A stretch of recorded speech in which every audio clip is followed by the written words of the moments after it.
the Citywide Council on High Schools. I have been before you previously, and I regret that we're still here arguing the same points, that we must fix our schools instead of closing them. I'm disappointed that this is still part of a discussion on the chancellor's and deputy chancellor's and the mayor's agenda. We find that the New York Times writes on Wednesday what happens when the evidence of a man's eyes and ears comes dead on to the reality of the stories and the metrics that you guys are producing.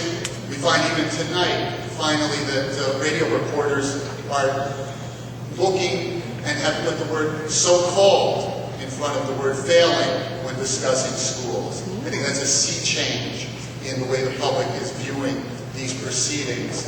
If Juan Gonzalez on the Daily News on Wednesday points out the farcical nature of the promotion of charter schools that are pushing out our community public schools, I think that is another telling piece. I think when the radios pick up the Marist poll that says the mayor's opinion of the public on mayor's educational policies are the lowest that they've been since Chancellor Black was appointed. That is telling. I think the discussion needs to be on how we're going to support our schools, Chancellor, and not on how we're going to close them into gold and cash.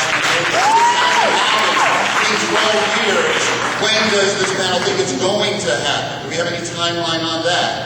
Because it's very mysterious, it's very disheartening for the parents of our most needy children.